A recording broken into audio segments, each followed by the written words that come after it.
Hello YouTube and welcome to another edition of the Gravestone Pros here in North Country Memorials. So glad that you are here today. It is going to be a special video. We're going to be taking a stone from the crate, taking it out, doing all the work on it. It's going to be great, so come along!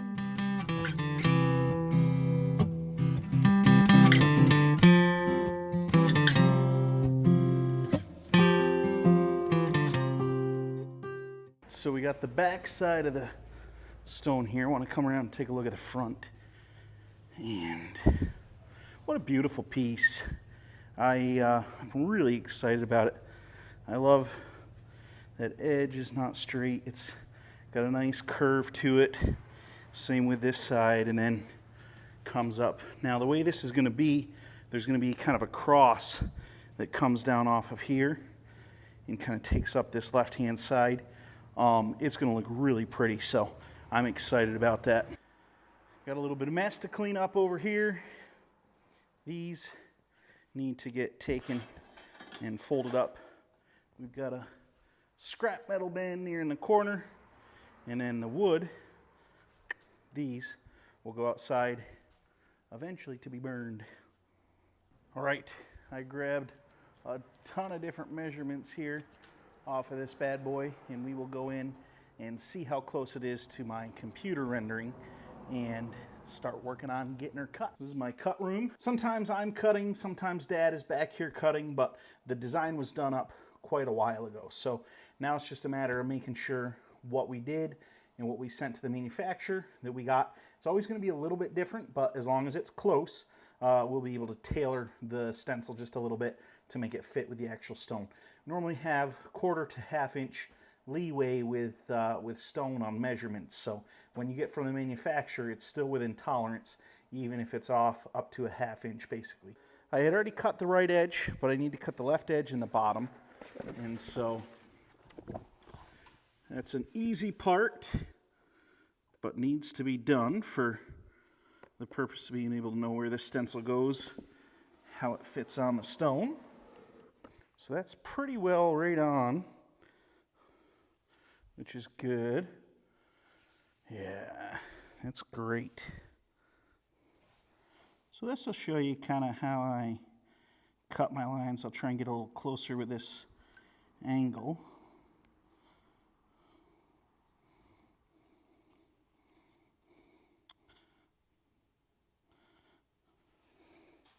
So I'm just trying to run along the edge of the rubber and then cut. That way when I go to put it back in, it'll lay really nice and close. Now some guys do not peel before they cut. They just cut and then pull it out, and then later they'll peel the line.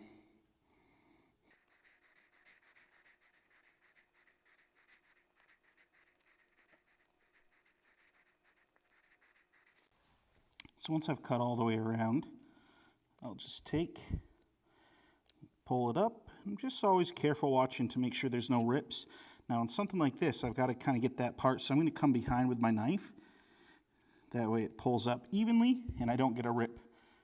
And that falls right around. Then I'll stick this over here. So we got it all set up now and ready to be put into the panel room. But first, we've got to put edges down here and then up at the top and around the sides there to cover up any spots we don't want the polish taken off. But all the spots that are left will have the polish taken off. That'll give us that really nice two-tone look and give us a spot to sink lettering into. I am ready to blast the stone in here and do the panel on that. Our compressor is 180 CFM. It is a pull behind, and it is diesel. It's got a John Deere motor in it. Pumps a lot of air. 180 CFM is pretty good volume.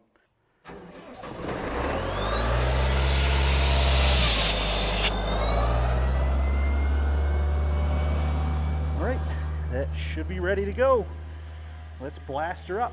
All blasted. Now I'm going to take my glue can over there, and I'm going to put glue on everything and then put the stencils back in, and then we'll be able to take her over to the old auto blaster and get her engraved in nice and deep.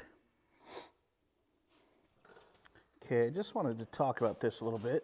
I've got a very tiny letters here that I've never done before, and this is required by the cemetery.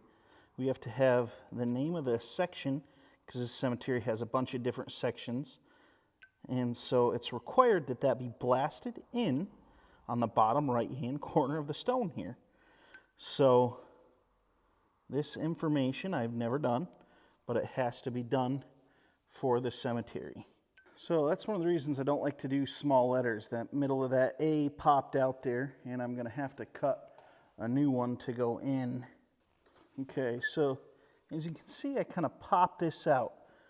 I use a little bit of force, and I pop, and a lot of times if those letters are cut properly, they'll very easily release.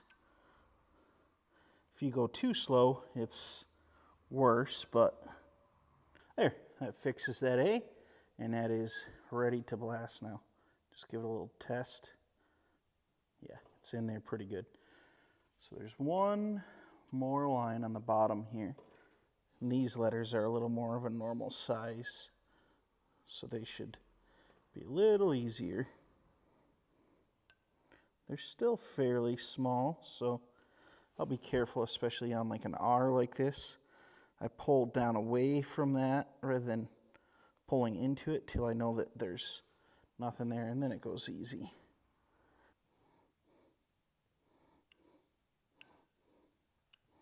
So I kind of do that popping motion with my knife. Okay, I'm going handheld. We'll see if we can do this so you can see what I'm doing. So I kind of pull and I wiggle, and then they pull right out easy.